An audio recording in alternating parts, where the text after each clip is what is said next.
Good morning students, welcome to this English grammar class. और आज के इस क्लास में हम लोग वर्ब के दो टाइप्स फिनाइट और नॉन फिनाइट के बारे में जानेंगे। इसके पहले वाले वीडियो में मैंने वर्ब के और जो टाइप्स होते हैं, जो auxiliary, main verb, transitive verb, intransitive verb, linking verb, इसके बारे में डिस्कस किया था। और ये जो टाइप्स है फिनाइट और नॉन फिनाइट, मैंने बताया था कि अगले वीडियो में इसको स्पेशल वीडियो में बनाया जाएगा, बताया जाएगा। एक्चुअली ये जो टाइप्स हैं ये बहुत ही इंपॉर्टेंट टाइप्स हैं और सबसे ज्यादा अगर जिक्र होता है कहीं भी तो फिनाइट और नॉन फिनाइट का ही जिक्र होता है। तो आज देखते हैं कि ये किस टाइप्स के वर्ब है, कौन से वर्ब को फिनाइट कहा जाता है, कौन से वर्ब को नॉन फिनाइट कहा जाता है। सबसे पहले फिनाइट वर्ब। फिनाइट वर्ब हम लोग उस वर्ब को कहते हैं जो सब्जेक्ट के पर्सन के अकॉर्डिंग, सब्जेक्ट के नंबर के अकॉर्डिंग और सेंटेंस के टेंस के अकॉर्डिंग अपने आप को चेंज करता है, वो होता है हमारा फिनाइट वर्ब। और नॉन फिनाइट जस्ट उसका अपोजिट, उसको सब्जेक्ट के पर्सन और नंबर प्लस टेंस के सेंटेंस के टेंस से कोई फर्क नहीं पड़ता है, वो एज इट इज जेम करते हुए रहता है। चाहे आप उस सेंटेंस का टेंस बदल दें, चाहे उसका आप सब्जेक्ट बदल दें, कुछ भी कर दें। तो फिनाइट के बारे में हम लोग अगर कोई पूछे तो तुम लोग ये बता सकते हो कि that types of verb that changes according to the person and the number of subject and the tense of a sentence is called finite verb. ठीक है, जैसे एग्जांपल हम तुम लोगों को समझा रहे हैं। मान लो एक दिया हुआ है, राम गोज टू मार्केट। ठीक है, अब इसमें देखा जाए कि राम तो सब्जेक्ट हो गया, राम के बाद जो वर्ब आया हुआ है, इस वर्ब को हम लोग क्या बोले, ये फिनाइट है कि नॉन फिनाइट है। तो हम लोग ये देख रहे हैं कि गोज जो है, अगर हम राम के जगह पे राम एंड श्याम कर दे रहे हैं, यानी राम एंड श्याम, यानी हमने यहां पे क्या किया, ये जो सिंगुलर नंबर था हमने सिंगुलर से सब्जेक्ट को क्या बना दिया, प्लूरल बना दिया। यहाँ पे दो सब्जेक्ट हो गए, राम भी हो गया और श्याम भी हो गया। तो फिर उस कंडीशन में गोज को हम लोग क्या लिखेंगे, गोज को उस कंडीशन में हम लोग को लिखना होगा go, Ram and Shyam go to market. ठीक है, मान लो एक बार तो मैंने चेंज करके दिखा दिया, क्या चीज, नंबर, सिंगुलर से प्लूरल कर दिया। अब मैं एक बार तुम लोगों को दिखा रहा हूं कि पर्सन अगर चेंज होता है तो क्या होता है। मान लो यहां पे हमने कर दिया आई फर्स्ट पर्सन है, आई के साथ क्या लगाएंगे, वो लगाएंगे, ही के साथ क्या लगाएंगे, तो फिर भी हो जाएगा गोज। यानी अगर थर्ड पर्सन का सिंगुलर नंबर है तो हमारा वर्ब भी क्या होगा, सिंगुलर ही होगा। अगर प्लूरल है तो फिर ये प्लूरल हो जाएगा। यानी तुम लोगों को ये पता होगा कि वर्ब जो होता है वो बाय डिफॉल्ट प्लूरल होता है। बाय डिफॉल्ट प्लूरल का मतलब उसका जो पहला फर्स्ट फॉर्म होता है V1, वो हमेशा उसको प्लूरल बोला जाता है। और इसको सिंगुलर बनाने के लिए उसमें हम लोग s या es ऐड करते हैं, तब जाके वो सिंगुलर बनता है। ठीक, नाउन के अपोजिट, नाउन में क्या करते थे हम लोग, नाउन में s या es जोड़ के प्लूरल बनाते थे, लेकिन वर्ब में s या es जोड़ के हम लोग क्या बनाते हैं, सिंगुलर बनाते हैं। ये तो हो गया, सब्जेक्ट बदल के देख लिया हमने, नंबर बदल के देख लिया हमने, पर्सन बदल के देख लिया हमने। अब जरा देखते हैं कि इसका टेंस बदल के देखते। अब मान लो आई गो हुआ, मैं जाता हूं।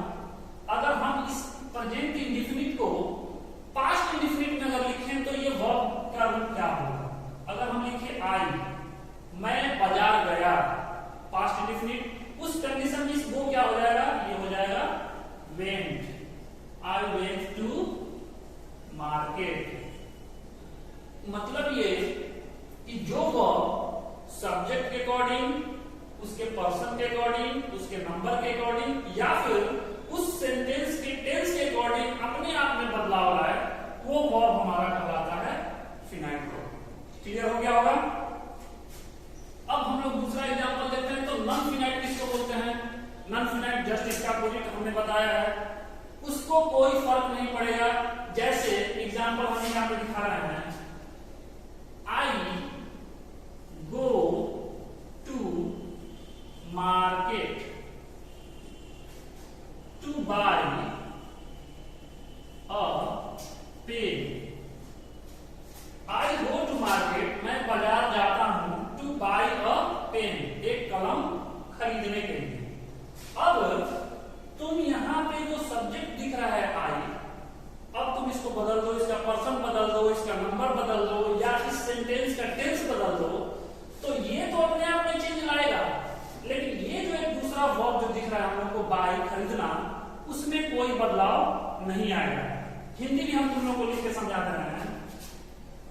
राम खेलने जाता है, ठीक है। इसमें कितने वर्ब हैं? एक तो जाना क्रिया है, एक खेलना क्रिया है।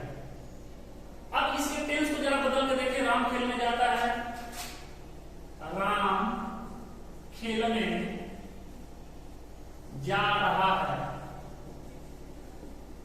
इंडेफिनिट से मैंने क्या किया? इंडेफिनिट से कंटिन्यूअस कर दिया। तो तुम देख रहे हो कि जाना क्रिया में चेंजिंग आ रहा है, कभी ता है लग गया, कभी रहा है लग गया, लेकिन खेलना क्रिया जो है वो जेव का त्यों है, यानी खेलने खेलने। अब इसको पास्ट में करके देख लो, राम खेलने गया। यहां देखो, जाता, जा रहा, गया, इसमें तो बदलाव दिखा, लेकिन खेलने में नहीं बदलाव दिखा क्या? कहीं नहीं दिखा। यानी ये वर्ब जो हमारा हो गया हिंदी वाला, ये क्या हो गया? नॉन फिनाइट वर्ब हो गया। और इसका जब तुम एग्जांपल इंग्लिश में बनाओगे तो तुम इसको लिखोगे, Ram goes to play. Second वाले को क्या लिखोगे? Ram is going to play. Third वाले को क्या लिखोगे? Ram went to play. Clear दिख रहा होगा कि गो वर्ब जो है उसमें चेंजिंग हो रहा है according to tense, according to subject, लेकिन जो प्ले वर्ब है खेलना वाला, उसमें कोई चेंजिंग नहीं हो रहा है, चाहे तुम टेंस बदल दो, चाहे तुम सब्जेक्ट कुछ भी बदल दो। यहां पे एक चीज गौर करने वाली बात है, इस सेंटेंस में कैसे पहचानेंगे कि कौन सा फिनाइट है, कौन सा नॉन फिनाइट है। हम लोग क्या देख रहे हैं? हिंदी वाले सेंटेंस में जो सब्जेक्ट के नजदीक होता है, जो वर्ब हिंदी के सेंटेंस में जो सब्जेक्ट के नजदीक वर्ब होगा वो हमेशा क्या होगा? ध्यान रखना, दो वर्ब होने पर, ऐसा नहीं कि एक ही वर्ब दिया हो और वो सब्जेक्ट के नजदीक हो तो तुम उसको बोल दोगे कि सर ये नॉन फिनाइट है, ऐसा कुछ नहीं है। अगर किसी सेंटेंस में दो वर्ब हैं तो उन दोनों में से जो सब्जेक्ट के नजदीक है वो हमेशा क्या होगा? नॉन फिनाइट होगा। किसमें? हिंदी वाले सेंटेंस में। लेकिन इंग्लिश वाले में जो सब्जेक्ट के नजदीक होगा वो कौन सा होगा? वो होगा तुम्हारा फिनाइट होगा। ठीक उल्टा, हिंदी में जो नजदीक होगा वो नॉन फिनाइट होगा और इंग्लिश में जो नजदीक होगा वो क्या होगा? फिनाइट होगा। अब इसमें देखते हैं, यहाँ पे राम, यहाँ पे दो वर्ब आ गए, गोज है और प्ले है। इसमें सब्जेक्ट ये है, तो सब्जेक्ट के नजदीक ये वाला वर्ब है कि ये वाला वर्ब है? तुमको दिख रहा है क्लियर ये वर्ब है, तो ये नजदीक है इंग्लिश वाले सेंटेंस में, तो ये हमारा फिनाइट होगा। ये दूर है तो ये हमारा नॉन फिनाइट हो जाएगा। ये शॉर्टकट पहचानने का तरीका है। दूसरा चीज एक और, कभी भी सब्जेक्ट का जो अपना वर्ब होता है ना, वो हमेशा फिनाइट वर्ब ही होता है। हमेशा इसीलिए जिक्र होता है, तुम आगे चल के जब तुम क्लॉज पढ़ोगे, जब तुम आगे चल के कुछ और चीज पढ़ोगे तो हमेशा सेंटेंस में, क्लॉज में हमेशा ये चीज बोला जाता है कि एक फिनाइट वर्ब होना चाहिए। तो फिनाइट का मतलब क्या समझोगे? जहां भी फिनाइट का बात होगा तो ये जरूर दिमाग में उसी समय डाल देना कि वो वैसी क्रिया जो बदलाव लाते रहती है अकॉर्डिंग टू सेंटेंस। सेंटेंस जैसा होगा उसके अकॉर्डिंग वो अपने आप में बदलाव लाएगी, उसी को फिनाइट वर्ब बोलते हैं। ठीक है, तो ये हमारा होगा फिनाइट और नॉन फिनाइट। नॉन फिनाइट का डेफिनेशन मैं एक बार तुमको बता दे रहा हूं, that types of verb that doesn't change according to subject and the tense of sentence is called non-finite verb. Clear हो गया?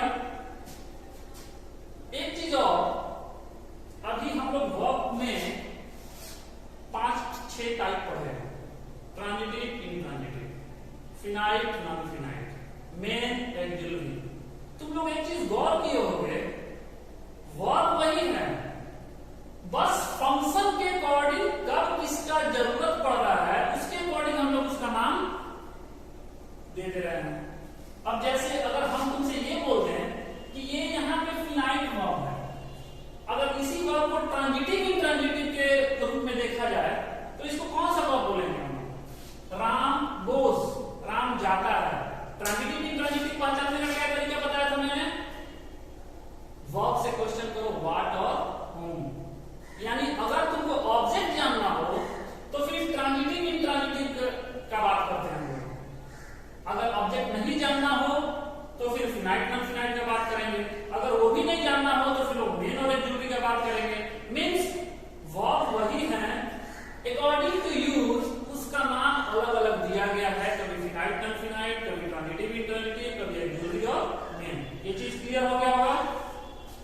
तो अब इससे आगे बढ़ते हैं हम लोग।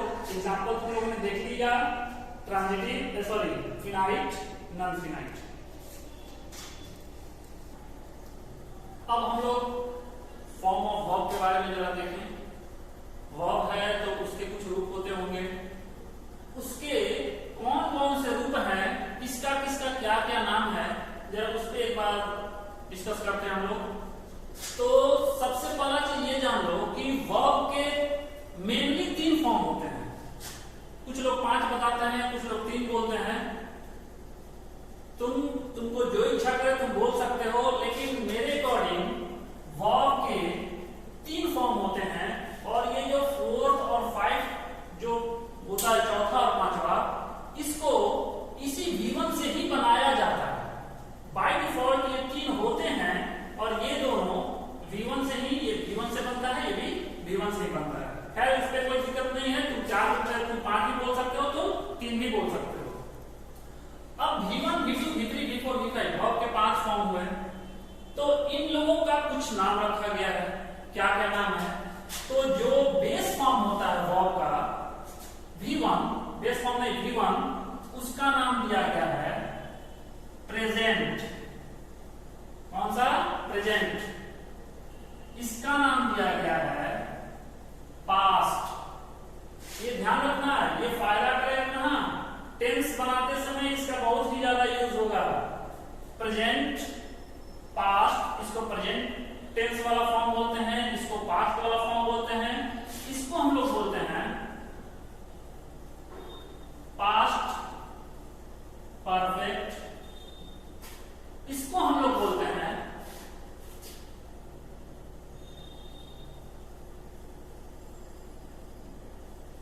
पार्टिसिपल। क्या बोलते हैं? पार्टिसिपल। या फिर इसको कंटिन्यूअस फॉर्म भी तुम बोल सकते हो। कौन सा form? Continuous form. Continuous form. ये प्रेजेंट ही है, लेकिन प्रेजेंट का क्या है? सिंगुलर। और ये प्रेजेंट का क्या है? प्लूरल। प्लूरल मतलब प्रेजेंट में ये दोनों यूज होते हैं। सिंगुलर अगर यूज करना हो तो हम लोग V5 यूज करते हैं, प्लूरल यूज करना है तो V1 यूज करते हैं। इसको हम लोग बोलते हैं पास्ट, यानी ये पास्ट, अगर कोई क्रिया पास्ट हो, बीत गई हो, तो ये यूज करते हैं। इसका नाम है पास्ट परफेक्ट।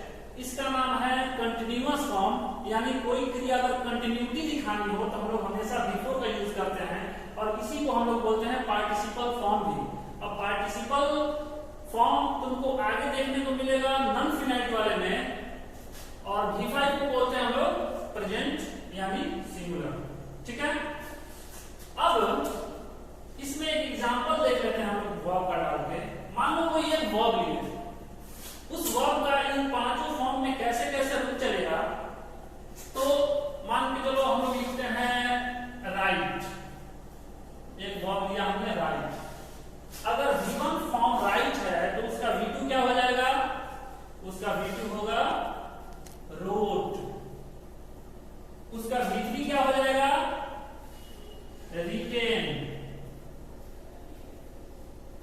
उसका V4 क्या हो जाएगा? V4 मैंने पहले ही बताया V1 से बनाया जाता है, यानी V1 में ing अगर तुम जोड़ देते हो तो वो तुम्हारा V4 फॉर्म बन जाता है। बहुत लोग इसको V1 प्लस ing फॉर्म बोलता है, बहुत लोग इसको पार्टिसिपल फॉर्म बोलता है, बहुत लोग इसको कंटिन्यूअस फॉर्म बोलता है, बहुत लोग डायरेक्टली इसको V4 बोल देता है। ठीक है, तो V1 प्लस ing, V1 क्या था? राइट, ing जोड़ दो, WRITING, राइटिंग। यहाँ पे E हट गया है, ing ऐसा नहीं WRITE लिख के फिर ing, इसका कुछ अपना रूल है कि जब ing जोड़ा जाता है और उसके लास्ट में किसी वर्ब के लास्ट में अगर E है तो वो E का लोप हो जाता है, साइलेंट हो जाता है।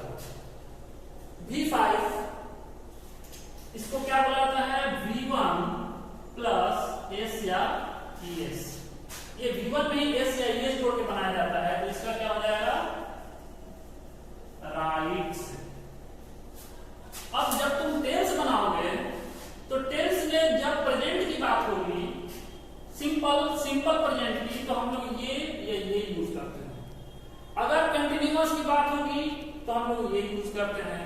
अगर परफेक्ट की बात होगी, परफेक्ट मतलब पूरा हो जाना, तो हम लोग इसका यूज करते हैं। और अगर पास्ट की बात होगी तो हम लोग इसका यूज करते हैं। ठीक है, ये तो हुआ तुम्हारा वर्ब के फॉर्म। एक एग्जांपल में मैंने दिखा दिया, इसका क्या नाम है उसको दिखा दिया मैंने। अब थोड़ा सा कुछ वर्ब के बारे में हम जिक्र करेंगे जो थोड़ा सा कंफ्यूज करता है बच्चों को। इसको बहुत इजी मत समझना तुम लोग। बहुत सारे वर्ब ऐसे हैं जिसका भी रूप अलग अलग रूप से चेंज होते रहता है, जिसके की अर्थ भी अलग अलग होते हैं। मैं 2 एग्जांपल दे रहा हूं यहाँ पे, उसको तुम लोग ध्यान से देखना। एक वर्ब देखते हैं हम लोग, हंग और हम। ये हैंग, हंग, हंग। अगर हैंग, हंग होगा तो इसका मतलब क्या होता है? और एक और हैंग होता है, उसका अगर V2 फॉर्म डालेंगे वो होता है हमारा हैंग और हैंग। अब बच्चे देख के कंफ्यूज हो जाएंगे कि ये सही है कि ये सही है। सही दोनों है, बस दोनों का अर्थ थोड़ा सा चेंज हो जाएगा।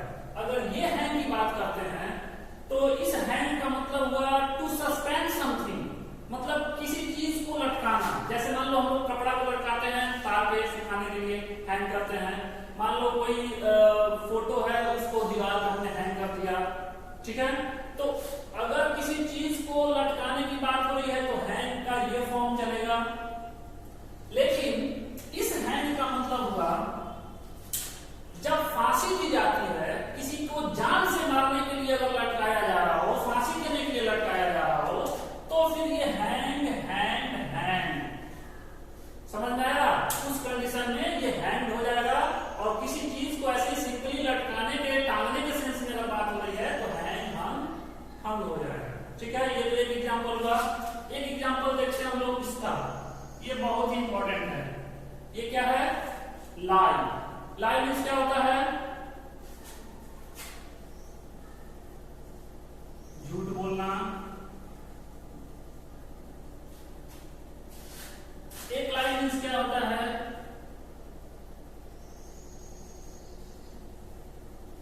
लेटना। लेटना किसी चीज पे, lie on the sofa, sofa पे लेट जाओ। और एक होता है हमारा ले। ले मतलब क्या होता है? बिछाना या अंडे देना। ठीक है, अब जरा इसके फॉर्म की हम लोग बात करें। लाई अगर झूठ बोलने के सेंस में आया है, उस कंडीशन में उसका V2 क्या होगा? तो इसका V2 होगा LIED, लाइट। और इसका V3 क्या होगा? LIED, light. झूठ बोलने वाला सेंस में लाई, लाइट, लाइट। और लेटने के सेंस में क्या होगा? फिर अगर लेटने का सेंस दिया गया हो और उस वर्ब का तुमको V2 करना हो, उस कंडीशन में लाई का, लाइट का भी मत लिखना तुम लोग। लाई का क्या हो जाएगा? ले हो जाएगा, लाई, ले। और थर्ड फॉर्म उसका हो जाता है LAIN, लेन।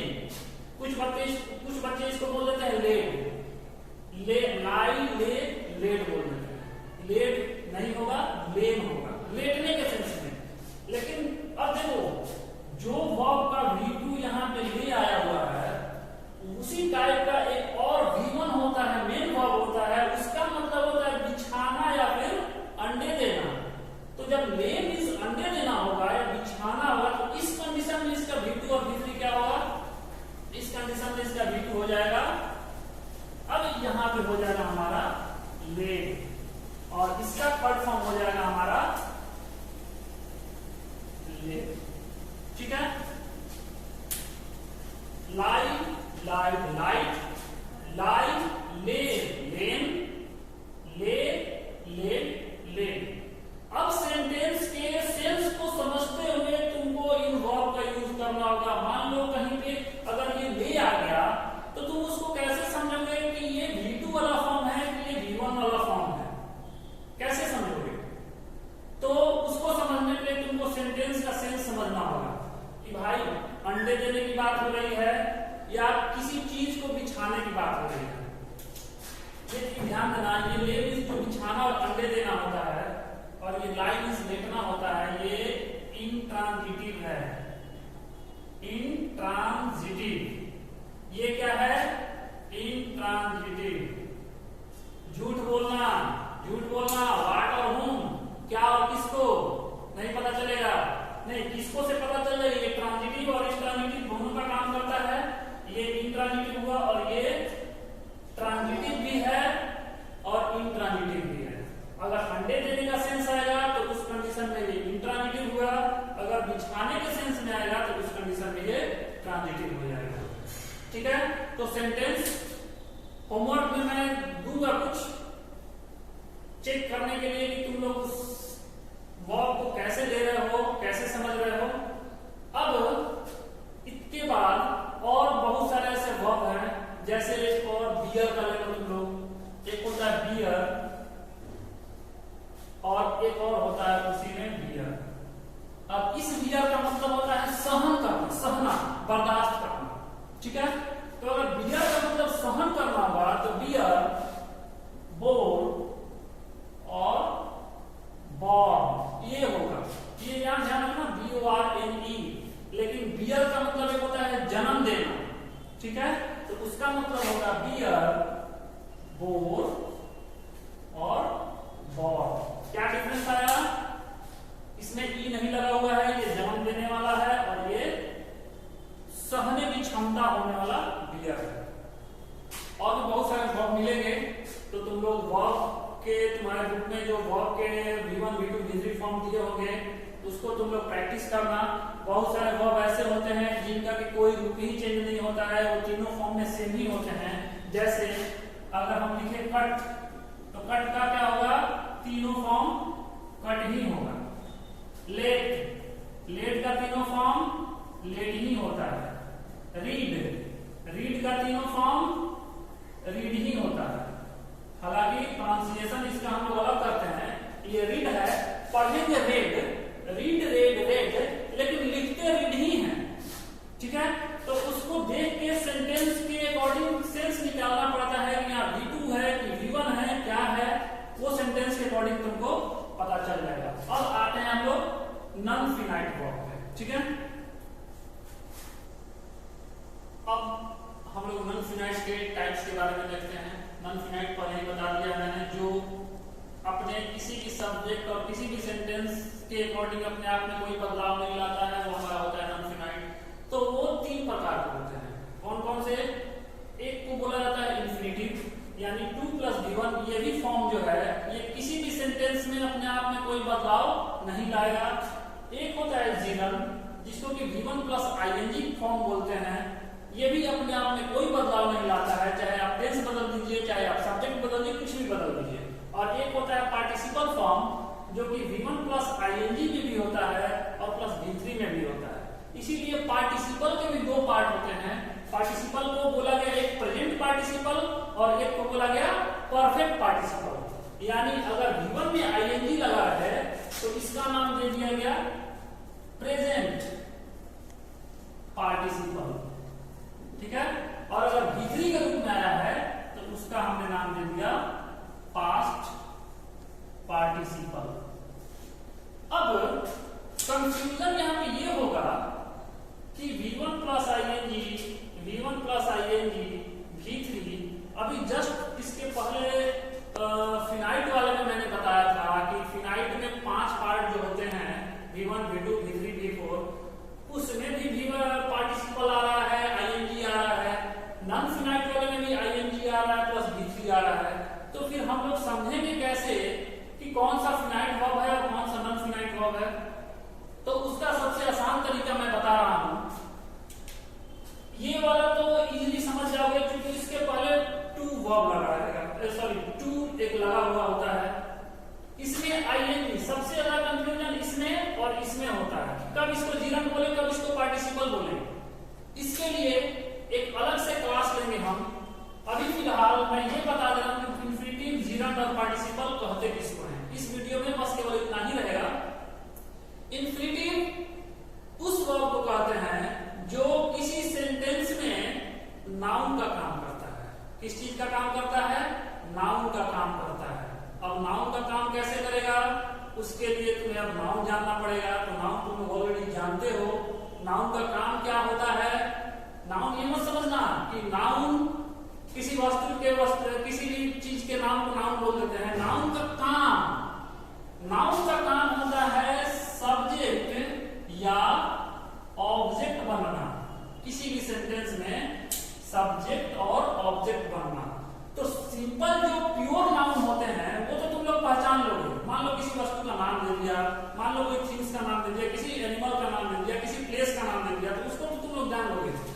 लेकिन जब ये वर्ब है तो वर्ब को नाउन हम लोग कैसे समझेंगे?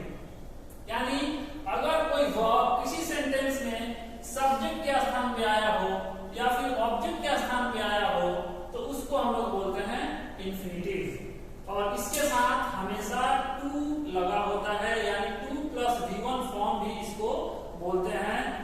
the verb that works like a noun in a sentence and preceded by to is called infinitive। मतलब वो वर्ब जो किसी सेंटेंस में नाउन का काम करता हो और जिसके आगे टू लगा हुआ हो उसे हम लोग बोलते हैं इंफिनिटिव। ठीक है। सेकंड, जीरन। जीरन को क्या डिफाइन करेंगे?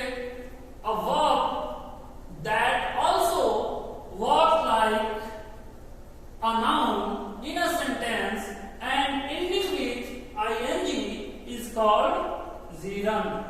मतलब वैसी क्रिया जो किसी वाक्य में नाउन का काम करती हो और जिसके अंत में ing लगा हो उसे हम लोग gerund बोलते हैं। ठीक। पार्टिसिपल इसको क्या बोलेंगे? तो a verb that works like an adjective। कैसा? works like an adjective in a sentence and in a sentence is called participle। participle बोलने के बाद तुम ये बोल सकते हो कि अगर पार्टिसिपल में ing लगा हो और वो एडजेक्टिव का काम कर रहा हो तो उस कंडीशन में हम उसको प्रेजेंट पार्टिसिपल बोलेंगे।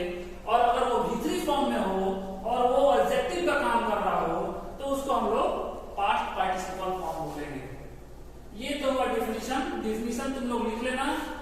अब इसका एक सेपरेट वीडियो मैं बनाऊंगा इन्हीं तीनों का, वो अगले वीडियो में तुम लोग ध्यान से समझ लेना कब कब जीरन होता है, कब कब पार्टिसिपल होता है, कब कब वर्ब होता है। ठीक है। तो आज के लिए इतना ही, और कुछ जो होमवर्क होगा मैं तुम लोगों को व्हाट्सएप पे दूंगा, उसको तुम लोग करके दिखाना। तो आज के लिए इतना ही। Thank you.